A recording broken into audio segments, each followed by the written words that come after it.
Boa tarde. Hoje, em destaque, o 52º aniversário do 25 de abril de 1974, que recordamos mais uma vez, ficou na história como o Dia da Liberdade. Isto porque, conforme a proclamação feita após a vitória da ação militar que derrubou o regime ditatorial do chamado Estado Novo, o país se abriu para a democracia. Democratizar, descolonizar, desenvolver foram os três pilares inscritos no manifesto do MFA, ou Movimento das Forças Armadas. Nestes 52 anos, o país consolidou, e pusemos uma interrogação, o processo democrático e alcançou um nível de desenvolvimento na saúde, ensino e nas liberdades e direitos sociais que, apesar das dificuldades do percurso histórico, também os números respeitantes a alguns dos chamados indicadores estatísticos, está muito distante para melhor da situação anterior a 25 de abril de 1974. É sempre bom lembrar que hoje Portugal e os portugueses têm o reconhecimento mundial ilustrado, por exemplo, na escolha de um cidadão português para secretário-geral da Organização das Nações Unidas, ou ONU, e é, no contexto da União Europeia, uma democracia reconhecida. Mas persistem ainda algumas questões que abrangem a Europa da União no seu conjunto. Nos 51 anos já completados, concelhos como o de Vir do Minho inverteram o quadro do emprego, ajustando-o à atualidade, isto é, a uma economia terceirizada. Mas o crescimento económico e desenvolvimento territorial tem sido desigual, como demonstrou, e temos vindo a repetir, o censo de 2021, que evidenciou um país inclinado para o litoral, mais povoado e um interior em processo de déficit demográfico. Embora atualmente Portugal seja um país de acolhimento para imigrantes, assiste-se ainda à saída não só do mundo rural, mas de trabalhadores qualificados, com a diminuição dos direitos laborais, também na Europa da União, que nasceu solidária e promotora do Estado Social. Discute-se hoje o papel do Estado como regulador e distribuidor da riqueza e aponta-se como retrocesso histórico as dificuldades do SNS, ou Serviço Nacional de Saúde, na educação, na habitação e serviço social, assim como a mediatização e conhecimento de casos de alegada corrupção em figuras da vida pública. Recordamos, em março de 2022, iniciou o processo comemorativo dos 50 anos do 25 de abril, com algumas ações previstas até 2026 para assinalar os anos que decorrem, desde março e se completam no final deste ano de 2026. Mas a democracia só foi possível com o esforço e dedicação, pagos por vezes com a vida, de homens e mulheres que ousaram enfrentar um regime ditatorial que não hesitou em mandar matar opositores, um deles, uma figura conhecida, o general Humberto Delgado, que tinha demonstrado em eleições dificilmente aceites pelo então regime do Estado Novo que era possível a mudança de regime. Em Vir do Minho também se distinguiram cidadãos que, apesar das dificuldades, ousaram dar a cara pela democracia e, como já foi público e é conhecido, no nosso concelho sempre existiu resistência. Recordar essa madrugada esperada de 47 anos e aqueles que ousaram ser do contra, em tempo de servidão, como escreveu Manuel Alegre, no regime do chamado Estado Novo e o seu contributo para o advento da democracia e também o significado e importância desta data da história recente do país, o 25 de abril de 1974, no estado em que estamos, como então disse Salgueiro Maia, um dos capitães do movimento, é o propósito de falar daqui de hoje, um hábito já neste espaço da Rádio Alto Ave. Para efeito, convidamos e temos em estudo os professores Armando Ferreira, de História, Elsa Carla Ribeiro, de Biologia e José Marcos Fernandes, de Filosofia. Boa tarde a todos, obrigado por terem vindo. Comecemos pelas comemorações. Nós estamos a registrar esta conversa no dia em que se comemora o 25 de abril, exatamente no sábado, dia 25. Comecemos pelas comemorações em Vir do Minho. Que impressão, José Marcos, das comemorações em Vir do Minho? Muito boa tarde a todos, uma saudação aos presentes e aos que nos seguem através da Rádio Alto Ave. Boa pergunta, Zé Luís. De facto, ontem assistimos a uma celebração do 52º aniversário da Revolução do 25 de Abril, que que acho que honra o nosso município. Aliás, nos discursos, e nomeadamente no discurso do convidado militar de um capitão de Abril para intervir na Assembleia, ele felicitou várias vezes o município por esta celebração. E é curioso que recordo um momento que foi significativo, que o capitão, o tenente-general que estava a falar, disse, quando começou a falar, sentiu-se emocionado, comoveu-se ao recordar essa data de 25 de abril de 1974, tendo ele 24 anos, e no salão nobre perante aquela assembleia, ele perante, digamos assim, a cerimónia, a celebração que estava em curso, ele sentiu-se emocionado por recordar essa data e penso que por verificar que ainda há quem seja reconhecido e grato ao que os capitães de Abril, os obreiros da boa revolução do 25 de Abril, porque o 25 de Abril foi uma boa revolução. Houve boas revoluções na nossa história, uma das quais foi a de 1820, que libertou Portugal do absolutismo, e outra boa revolução é a Revolução do 25 de Abril, que resgatou a liberdade do povo português. E ao usar esta palavra resgatou, é porque a liberdade tinha sido sequestrada,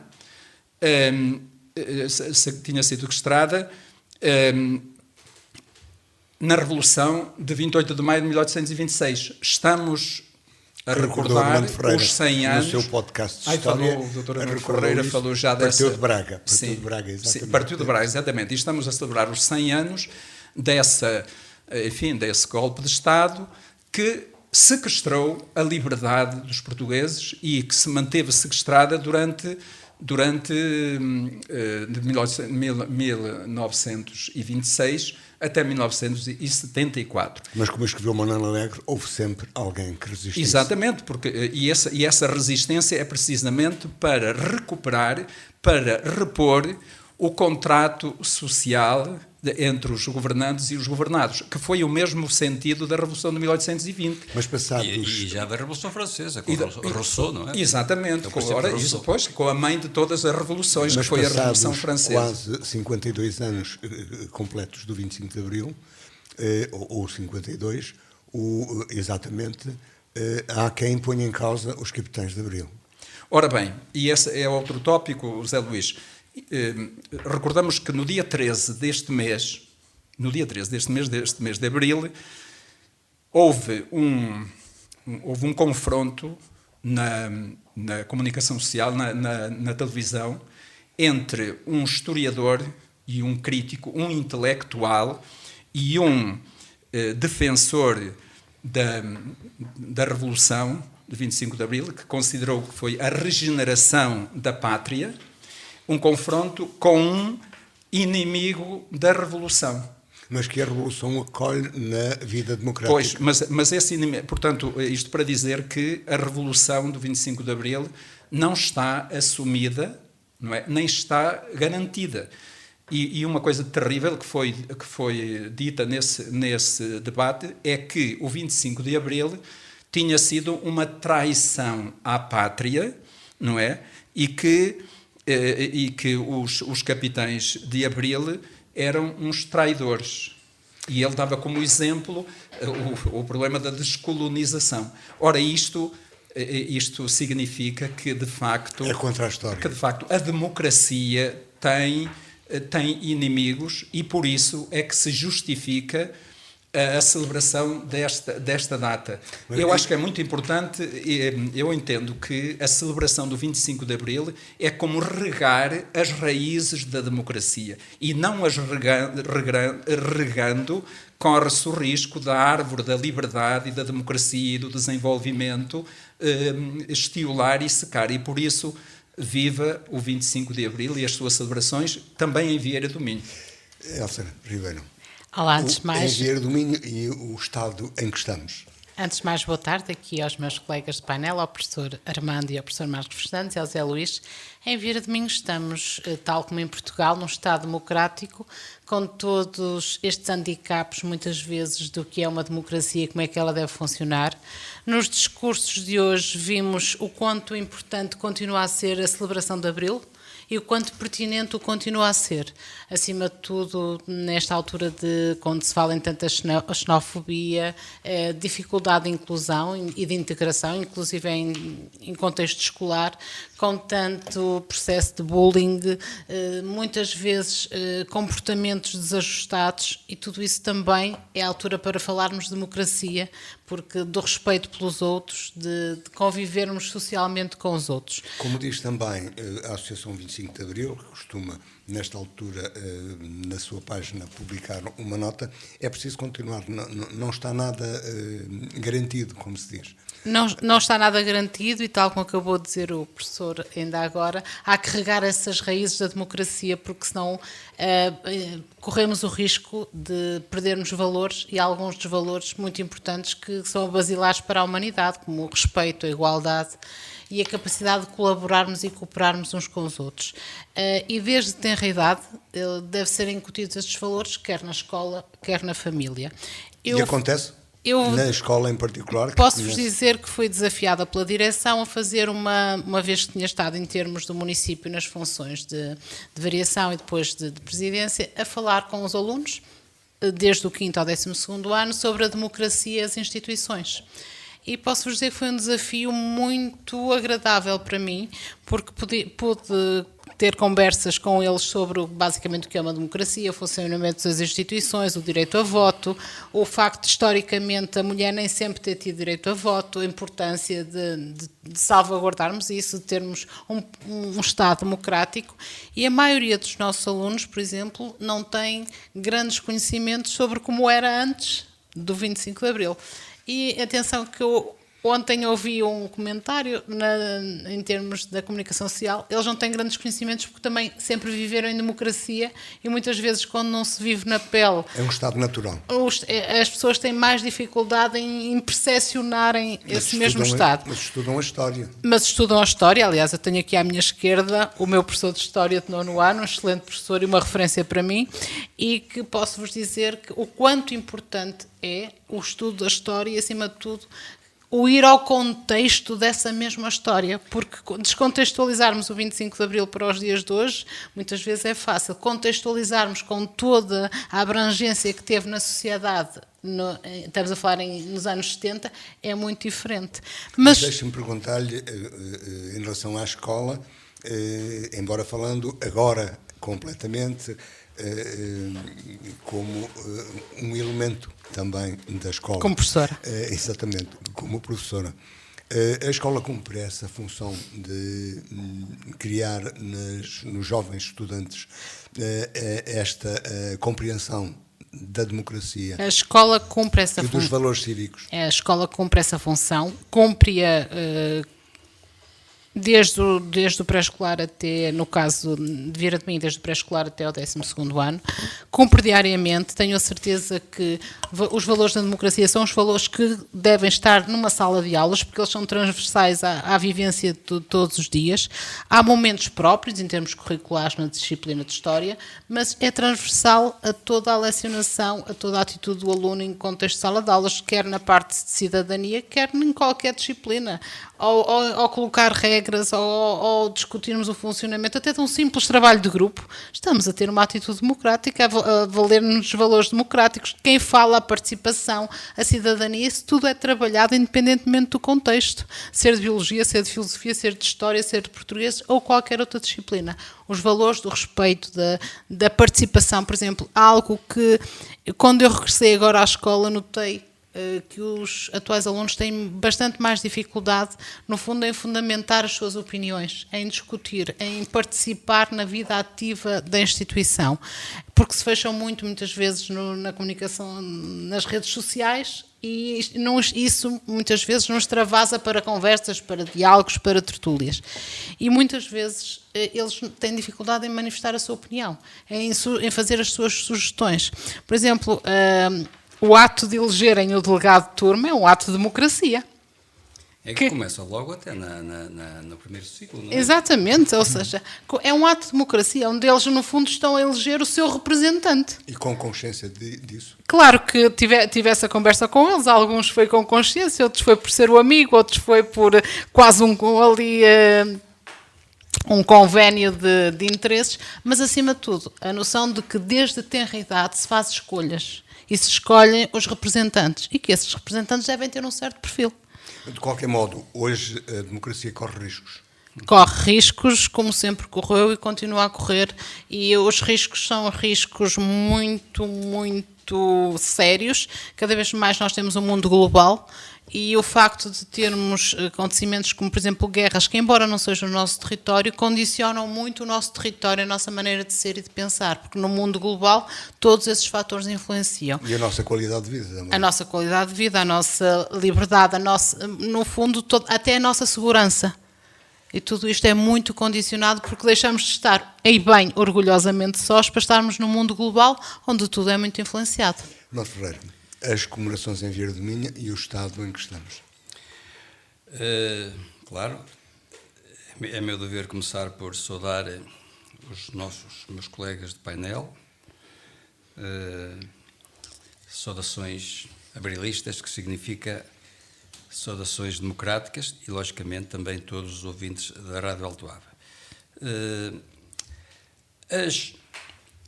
As comemorações em Vieira do Minho são importantes e hoje até foram bastante abertas, bastante alegres, penso até que bastante conseguidas, embora me parecesse que houve ali um momento que a mim me causou um certo constrangimento, que foi o de um vieirense e um artista do mundo que espalhou a arte e, ao espalhar a arte, espalhou o nome da sua terra e do próprio país. Isso foi reconhecido. Que teve, inclusivamente, uma presença física em termos de obras na Fundação, na Casa Museu Adelino Ângelo. Não ter sido reconhecido mais tempo, numa altura em que, inclusivamente, ele tanto apreciaria esse reconhecimento, e foi feito hoje, numa altura em que, para a pessoa em causa, se calhar pouco significado teve. Mas pode dizer-se mais vale tarde que nunca. Não há dúvida nenhuma, aliás, conversei isso com os meus colegas, nomeadamente com a minha colega Elsa Carla, tivemos precisamente a conversar sobre isso e chegamos a essa conclusão. O que quer dizer que estas comemorações são sempre importantes, são sempre momentos de reflexão, embora eu acho que os ideais, todos os ideais, mas principalmente os ideais de Abril e da democracia, da liberdade, da conquista de oportunidades, que para mim uma das grandes conquistas do 25 de Abril foi o passar a ser um país de oportunidades, não é? Toda a gente conhece este provérbio antigo de que a rica tem nome fino, a pobre tem nome grosso. Quando a rica dá à luz teve um menino, a pobre pariu um moço, não é? Isto era assim, porque antigamente eram sempre os mesmos a terem oportunidades.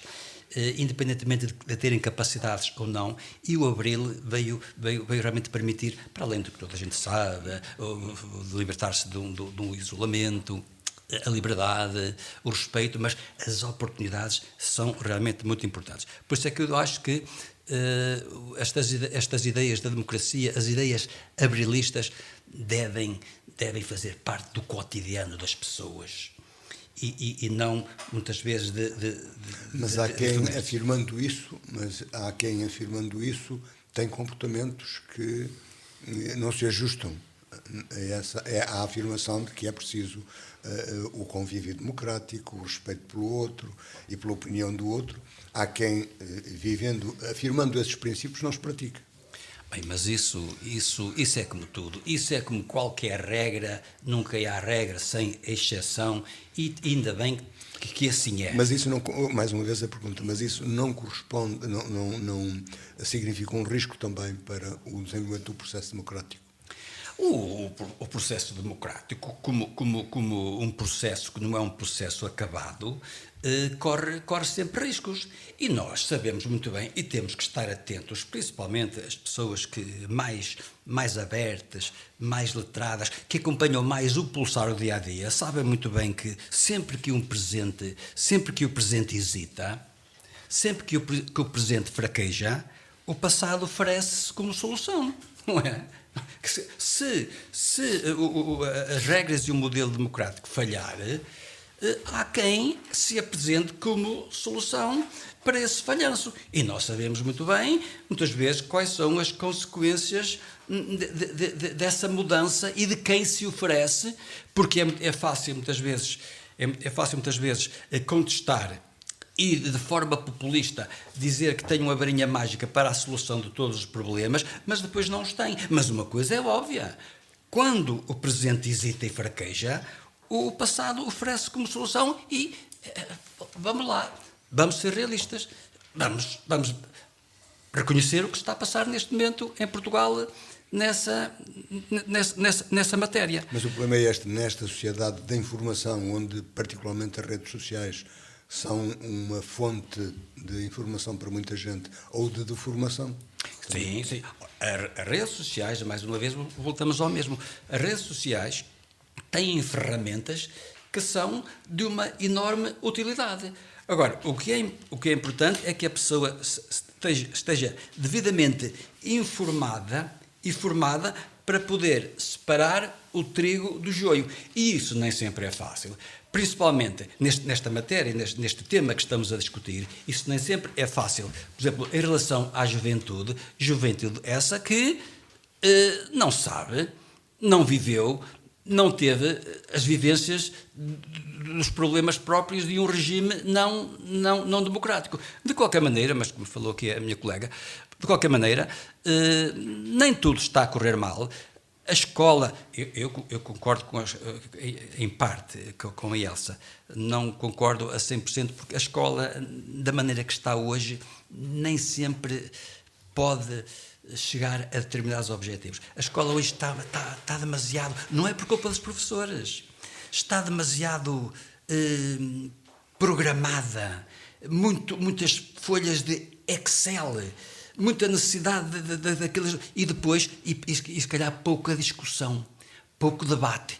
E é isso que tem que haver. Tem que haver mais na escola, mais debate, mais conversa, e se calhar menos preocupação com as notas, com os exames. E o professor hoje via muito pressionado pela burocracia, pelas folhas de Excel, que muitas vezes estão ali a fornecer informação que vai servir para outros, para outros usos, e não tanto o diálogo, o conversar. E eu sentia isso que havia. Por isso é que, independentemente de a escola, é também importante o professor. Mas o perfil também do professor precisa de ser uma pessoa segura de que o lugar que tem é um lugar onde pode desenvolver o trabalho que pretende ou o projeto que tem para a sua profissão. O professor.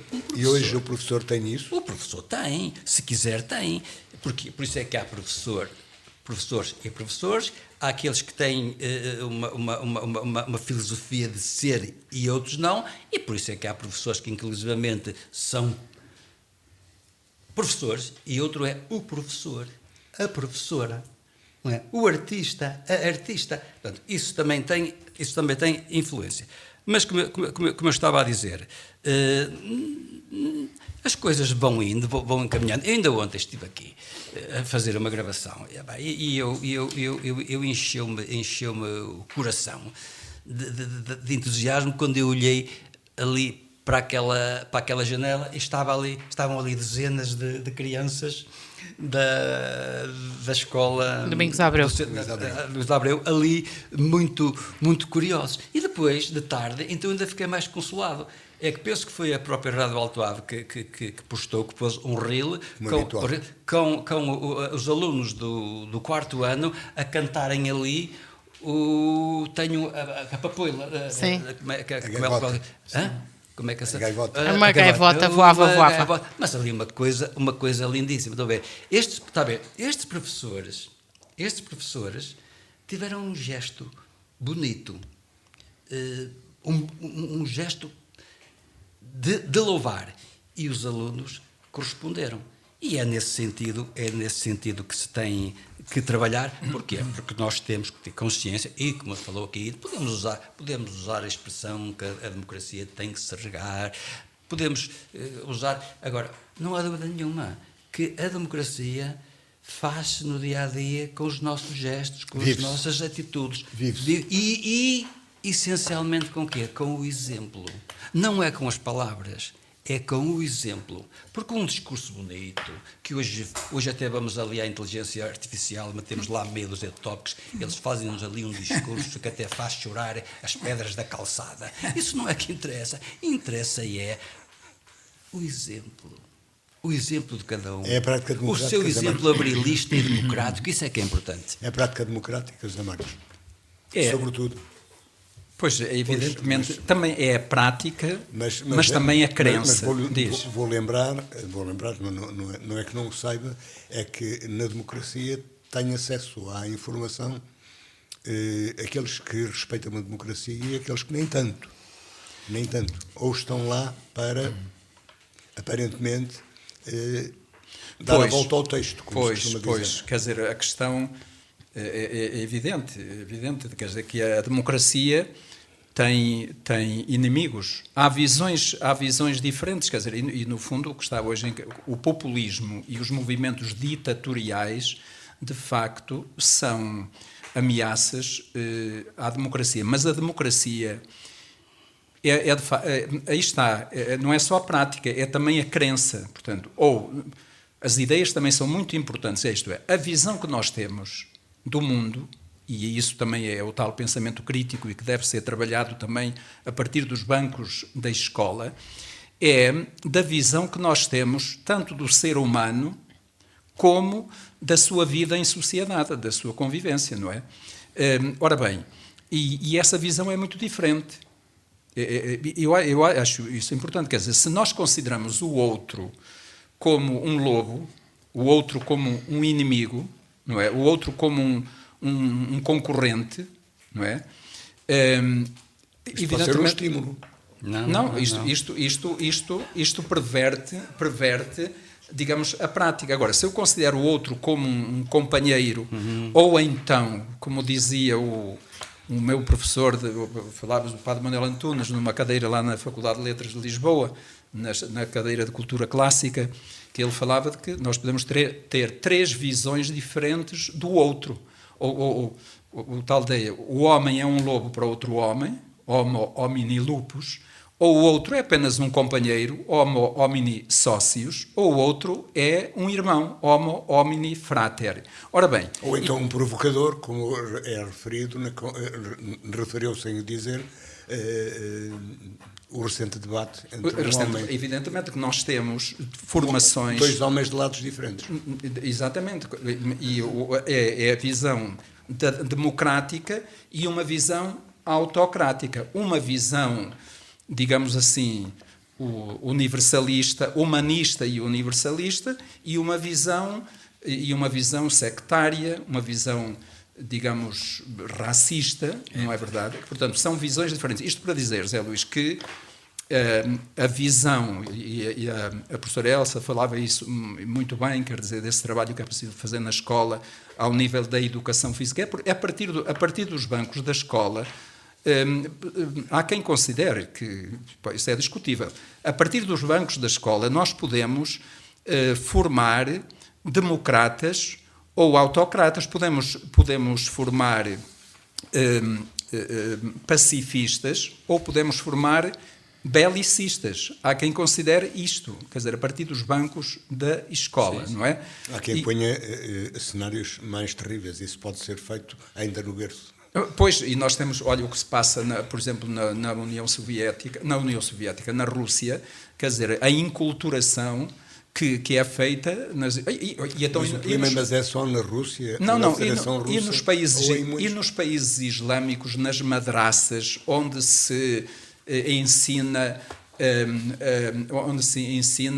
a violência contra aqueles que não são islâmicos, por exemplo, não é verdade? Que eles consideram que são infiéis todos aqueles que não são islâmicos. Essa fase já outras religiões passaram, como a católica também. Todas as teocracias são, de facto, quer dizer, são regimes terríveis. Esse é um dos problemas. Mas neste momento, Osélio, se me permite, eu não resisto aqui. Bem, quando falas aqui agora de inimigos e adversários... Tudo é permitido, a regra é que tem de existir. Pronto, mas eu não resisto a evocar aqui um democrata da minha aldeia, não é, de Vilarchão, do Luís, que ainda ontem lia lá no memorial que ele tem à porta dele, aquela frase que ele disse na Assembleia Municipal: em democracia não há inimigos, há apenas adversários.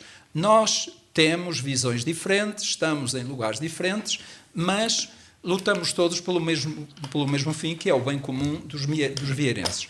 E já agora que estamos nesta divulgações, também não resisto, e na sequência e em ligação à primeira pergunta que o Zé Luís há bocado fez sobre como foi celebrado o 25 de abril, ontem na Assembleia Municipal, e como foi aqui já referido e muito bem pelo Armando Ferreira, fez referência a um dos atos que integrou estas celebrações, que foi uma homenagem ao expoente máximo, que alguns consideram o expoente máximo da cultura vieirense, aquele que sonhou fazer de Vieira do Minho uma capital de cultura, não é? E até quis que na sua terra natal houvesse um museu. Ele fez diligências, mas infelizmente ficaram pelo caminho, tanto aquele projeto do Museu do Ângelo nas Cerdeirinhas, como o museu aqui da Casa de Lamas, que ainda está em stand-by e em processo. Será porque a cultura é sempre sacrificada quando o dinheiro não chega para tudo? Pois, há quem diga que a cultura é o parente pobre, da política, exatamente. Isso, olha, e então, mas a pessoa que eu queria referir foi uma pessoa que nos deixou... É o parente pobre da política e dos políticos pobres. Boa, Armando, é verdade, os políticos pobres. Mas eu queria aqui referir uma pessoa que nos deixou há uns meses, que foi no princípio do ano, que foi a nossa querida, saudosa, estimada doutora Antonieta Dias, que esteve aqui sentada ao nosso lado em alguns... Muitas vezes nestas conversas.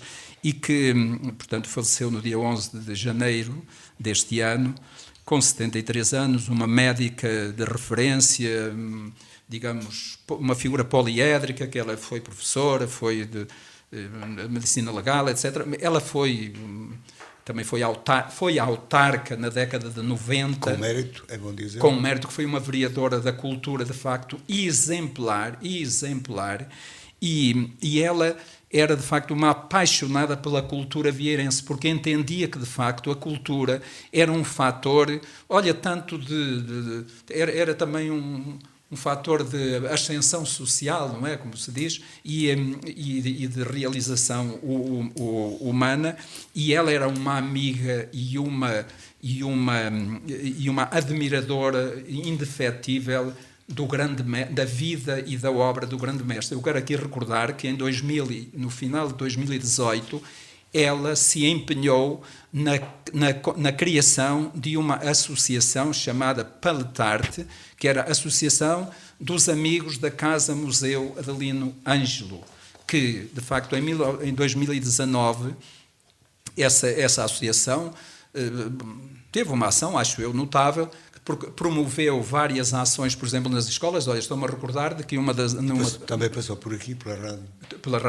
Pela rádio, sim senhor, e estou-me aqui a recordar que a nossa querida professora Elsa esteve numa dessas sessões que se realizou na eira da Casa de Lamas para alunos do 9º ano, e nas ações outras 2 lições, uma na escola Vieira de Araújo e outra na escola que foi a alma mater do mestre Adelino Ângelo, que foi a Escola Francisco de Holanda. E nessas lições eu de facto tomava apontamentos do que ele disse coisas notáveis, e de facto considerava que os políticos deveriam promover esta cultura, esta formação humanística. E depois, em termos até artísticos, ele deu lições extraordinárias quando diz que todo o aluno, sobretudo, nomeadamente o aluno de Belas Artes, tem que rasgar o seu próprio, trilhar o seu próprio caminho e descobrir, digamos assim,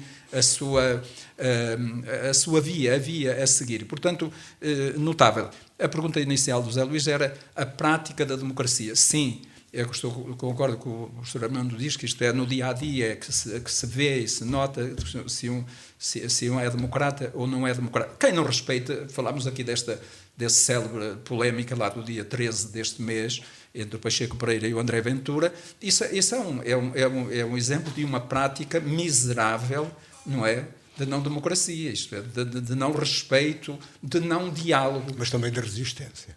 De resistência. No caso, para quem é uma visão. Mas quem resiste? Resiste o populista ou resiste o democrata? O democrata resiste àquilo tudo. Pois, e sobretudo o democrata é mais generoso, porque tolera, porque ouve. E tem que ser, olha, isto tem que ser. Eu estou de acordo com um outro mestre de outra área, que é o Frei Bento Domingos, que diz: fora do diálogo não há salvação. E, portanto, nunca podemos desistir do diálogo, mesmo com os inimigos da democracia. Tem que ser através do diálogo, não pode ser através das armas. E os últimos aproximadamente 8 minutos, com alguma generosidade do cronómetro, para vermos que o futuro para a democracia portuguesa, no contexto, não só no contexto sim, nacional, eu devo dizer o seguinte, europeu, eu devo dizer o seguinte, mundial. Até o que se passa na Rússia, o que se passa na América, o que se passa atualmente no mundo, que nesta desordem mundial. Que alguns dizem que é uma nova ordem que aí vem. É uma nova ordem, mas eu não estou a ver viabilidade para essa tal ordem, porque se for uma ordem que não esteja fundada, ancorada no direito e na justiça, sobretudo no direito, porque neste momento o mundo está às avessas, não é? Quer dizer, está a força por cima e o direito por baixo, não é? É o direito, é a força, é o direito da força que está a esmagar a força do direito. Portanto, e isso, de facto, é um... Mas, eu, para terminar, devo dizer que sou otimista moderado, quer dizer, a questão é sempre isto, a vontade é otimista, a razão pode ser pessimista, mas eu tendo a colocar o otimismo da vontade acima do pessimismo da razão. Eu acredito que há um princípio chamado o princípio da homeostasia, ou seja, o princípio do equilíbrio, e que, tal como acontece no nosso organismo, para estarmos com saúde precisamos de reequilibrar. Eu penso que o caminho vai ser do reequilíbrio e até na Europa e no mundo, e na Rússia terá que acontecer assim, na América terá que acontecer assim, na Ucrânia terá que ser assim, que eu acho que o equilíbrio, não é? Ou esse princípio da homeostasia, que esse equilíbrio que vai triunfar. Mas o equilíbrio dos interesses? Pois, o equilíbrio, claro que por detrás é essa tal questão, mas por isso é que também tem que haver a vigilância, tem que haver a tal resistência a que o bem comum triunfe sobre os interesses. Essa é a questão. Ainda hoje falava do bem comum e e se nós estamos a falar de política, a boa política é aquela que luta pelo bem comum e não pelos interesses. É uma política do bem comum e não política dos interesses. Mas deixe-me continuar a fazer do estrunfo pessimista, mas de qualquer maneira não há hoje uma influência, sobretudo sobre os mais novos, os que têm o conhecimento da história pela história, não por terem vivido, pelo estudo da história, não porque tenham vivido os factos anteriores, no nosso caso, ao 25 de Abril.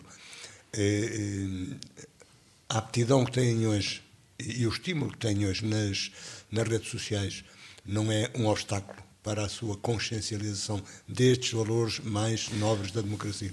Pois é o problema, quer dizer, Mas é sempre uma ameaça. Mas é que o problema, por exemplo, olha, a questão, um dos 3 Ds da nossa Revolução, o D da liberdade, não é? Da liberdade. É claro que a questão da liberdade é saborosa e bela no momento em que se conquista, mas torna-se uma banalidade quando está, e é o que acontece hoje, quer dizer, para a nova geração, para as novas gerações, e no nosso caso da sociedade portuguesa, o problema da liberdade, não é? É um dado adquirido, é uma banalidade, e quer dizer, e o valor da liberdade só se reconhece quando quando se perde, exatamente. Professora, é sim, é claro que e volto a insistir, mas o professor em particular, não só a família, não só os amigos, não só as leituras que se procuram, mas particularmente a escola e o professor, não têm um papel importante nisto? A escola e o professor têm um papel importantíssimo na educação, e neste caso a educação para os valores, e quando estamos a falar de valores, estamos a falar de democracia, de respeito, de igualdade, tem um papel muito, muito importante. Claro que aqui é um papel que tem que ser exercido em parceria com a família, em parceria com a sociedade em geral. Ou seja, a escola por si só não pode trabalhar sozinha, tem que trabalhar em parceria com todas as instituições e com os pais em particular. Tem um papel muito importante porque, assim, independentemente de qual seja a área temática da nossa especialidade, em qualquer contexto nós podemos trabalhar sobre as regras da democracia. E não temos que estar a falar do 25 de Abril para estarmos a falar em igualdade, para estarmos a falar em inclusão, para estarmos a falar em integração. Não temos que estar a falar do 25 de Abril. Eu posso estar a dar a biologia ou a geologia num contexto completamente democrático, e é isso que eu faço nas minhas aulas. Mas é bom recordar os bons momentos. É bom recordar os bons momentos. Eu, por exemplo, faço sempre os possíveis por contextualizar de uma maneira muito mais abrangente, até inclusive alguns episódios da história de Portugal e da história do mundo. Por exemplo, quando se fala de guerras, é normal eu buscar, por exemplo, a biologia, porque na altura de guerras são alturas onde se dá uma grande evolução em termos de ciência também. Ou seja, todos nós devemos ser aqui muito integradores e ter uma visão muito holística da escola e da sociedade em geral. Claro, quando me fala em 25 de Abril, por exemplo, uma das coisas muito importantes é que é a educação para todos. E a partir daí temos a educação como um elevador social. Deixa de ser tal... E tem sido, e isso também tem que ser valorizado e transmitido a todos os nossos alunos, ou seja, a importância de termos uma igualdade de oportunidades, porque isso é muito, muito importante. Claro que muitas vezes nós sabemos que há interesses paralelos, interesses económicos, interesses muito divergentes dos interesses humanistas que têm que ser debalados, não é? Mas tal como o professor Marcos Santos falou tem que criar defesas. Para criar defesas e na biologia as espécies lutam pela sobrevivência. E na democracia, os democratas também têm que lutar por essa sobrevivência diariamente, incuti-la e, acima de tudo, também fazer com que ela regenere todos os dias, porque nós temos uma capacidade também de resiliência, de regeneração e, acima de tudo, se somos democratas convictos e se acreditamos que esta é a melhor... no fundo, é a melhor forma de estarmos no mundo, também temos que o transmitir diariamente. E temos que o afirmar. E se tivermos que o afirmar perante adversários e inimigos, também o faremos. Porque o antibiótico estraga sempre alguma coisa. O antibiótico tem sempre efeitos colaterais, mas, acima de tudo, também acaba com a doença. Por isso temos que agir dessa mesma forma, ou seja, agir pela forma de que consideramos. Se estamos a transmitir os valores que consideramos que são os valores corretos, então devemos fazê-lo em contextos da sociedade, em contexto de escola, em contexto de família, na maior diversidade possível. E isso pode chamar-se prevenção para a democracia. Prevenção para a democracia parece-me bem, porque, acima de tudo, não tem um efeito remediativo, tem um efeito de prevenção. E, acima de tudo, alertá-los para aquilo que poderá ser, se não forem feitos o caminho correto da democracia. Eles não viveram a Segunda Guerra Mundial, mas poderemos alertar o que é um efeito que foi usado durante a Segunda Guerra Mundial, para eles terem a percepção que também lhes pode acontecer. As armas químicas, as armas biológicas, são uma verdade que eles não estão, podem estar expostos. Uma guerra que neste momento está a muitos milhares de quilómetros pode afetar o território português e a sua integridade. Por isso eles também têm que ter esta percepção. E agora sem enviar soldados sequer. Exatamente. Fernando Ferreira, o futuro. O futuro, embora apenas só fazer um bocadinho marcha atrás do que aqui se discutiu sobre o outro. Porque o futuro, diz a história, apoia-se também no passado. Não é? O outro é uma coisa perigosíssima. Essa ideia do outro é perigosíssima e mostrou-se e provou-se que é perigosíssima quando Hitler, o outro, o judeu, o outro, o negro, o outro, o cigano, o outro é perigosíssimo. E reparem que o outro é a arma que está a utilizar uma determinada corrente política aqui no nosso país. É o outro. O outro deixa de ser o semelhante. Exatamente. Não é? E é esse o outro, que é o outro, que é negro, que é cigano, que é imigrante. E esse outro leva à discriminação, esse outro leva à violência, leva ao racismo, leva à xenofobia. O outro é perigosíssimo. Depois, outro ponto, eu concordo em absoluto com a minha colega Elsa Carla que a escola, independentemente da disciplina que se está a lecionar e do programa que lhe está acometido, independentemente disso, pode-se formar jovens com valores democráticos, assentes na justiça, na igualdade, no respeito, mas há uma coisa que me preocupa. Eu como professor e como cidadão minimamente atento, eu sei o que se passa, por exemplo, em currículos de outros países. Como sabem, eu faço parte do Shoah, que é o movimento da divulgação do Holocausto nazi. Da memória. E tenho frequentado alguns seminários internacionais. Estive em França e não vai há muito tempo, e só queria que vocês vissem a adesão, o interesse que o governo francês aderiu a esse projeto, em que o próprio ministro da Educação e da Cultura de França foi o que abriu a sessão, essa sessão do Holocausto. E o que é que eu vejo em Portugal? Vejo que em Portugal está-se a desvalorizar muito a história. Estão a reduzir a história, estão a nível de terceiro ciclo, que é precisamente aí que se devia apostar forte na história, estão a reduzi-la a um tempo e meio por semana, uma coisa do género. Ora, como disse a Elsa muito bem, pode-se, em todas as disciplinas, desenvolver esta temática, mas a história é importante. Eu falo por mim. Eu, como professor de História, eu desenvolvi na escola várias por todas as turmas, e numa escola que não tinha um auditório, e havia apenas uma sala para 30 ou 40 pessoas, eu dei sessões sobre o Holocausto a todos os alunos do secundário e do 9º ano. E falei-lhes também sobre a República, e falei-lhes também sobre a Primeira Guerra Mundial. Falei-lhes, reparem, um professor fora desta temática, por muita vontade que tenha, e até por muitos conhecimentos que tenham, o professor tem que se centrar mais também nas suas competências específicas, até porque os alunos depois vão fazer testes sobre aquelas matérias, exames, etc. Portanto, estou preocupado com a desvalorização que está a ter a disciplina de História no nosso país, e penso que a História nesta matéria tem um papel importantíssimo. Também para ver o que se acontece do antissemitismo e o que está a passar agora em Israel, como começamos a ter dificuldade em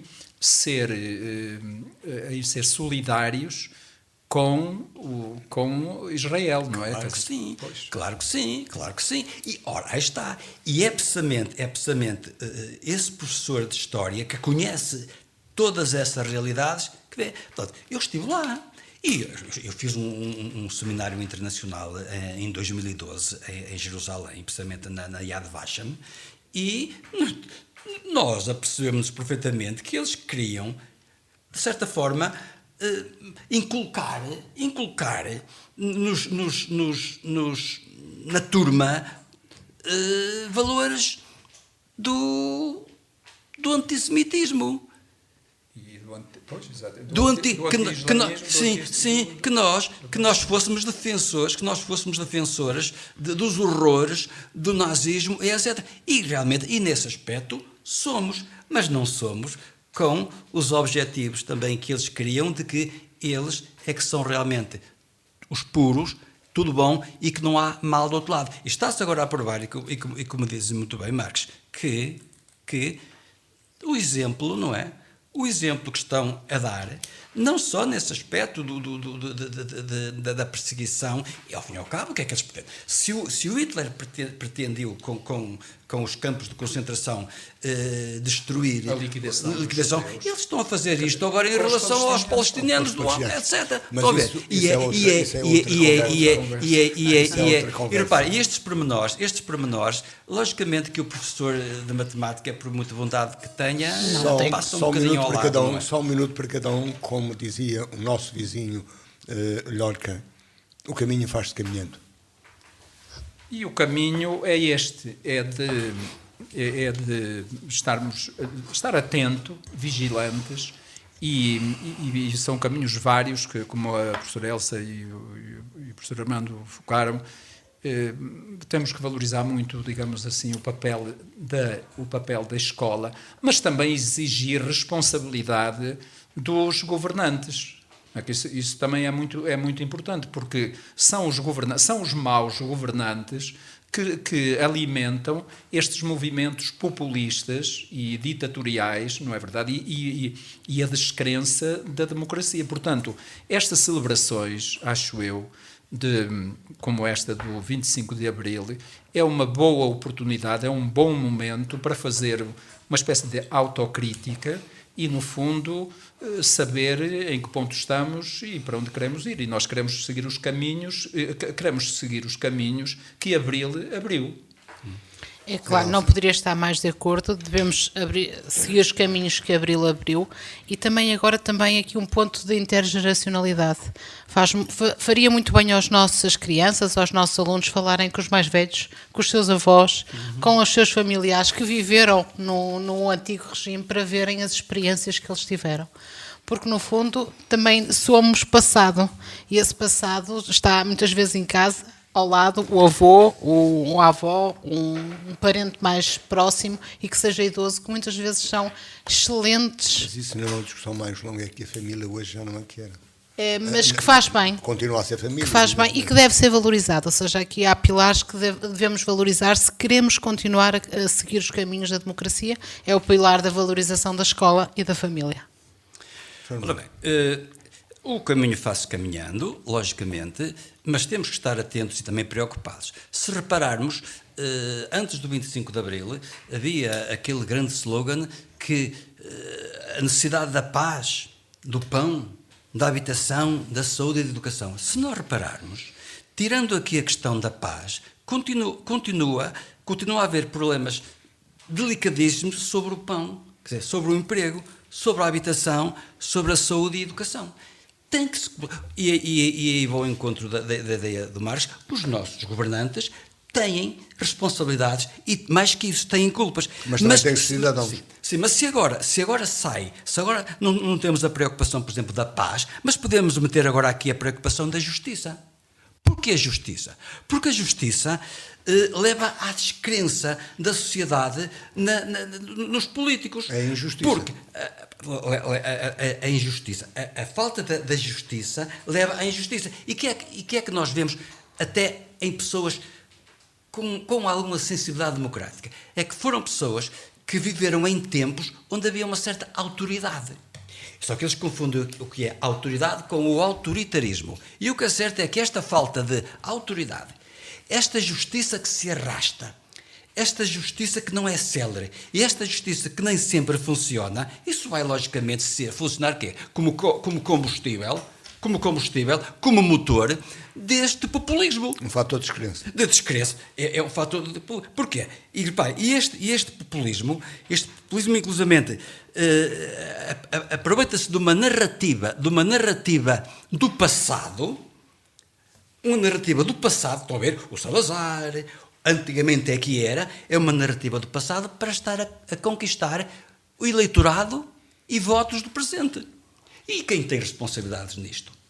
Todos. Os nossos governantes, principalmente, têm responsabilidades em muitos casos, e neste caso concreto da justiça. Não faz sentido aquilo que nós assistimos, por exemplo, todos os dias, o José Sócrates ainda anda uma às novela. voltas com a justiça.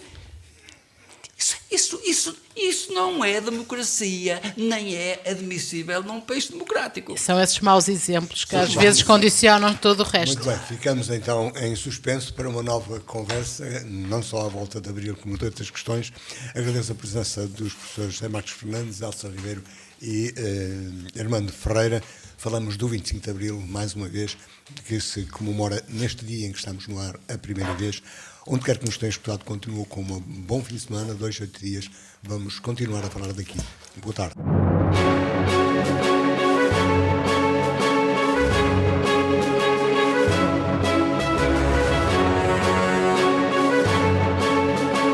Falar daqui, a região em foco.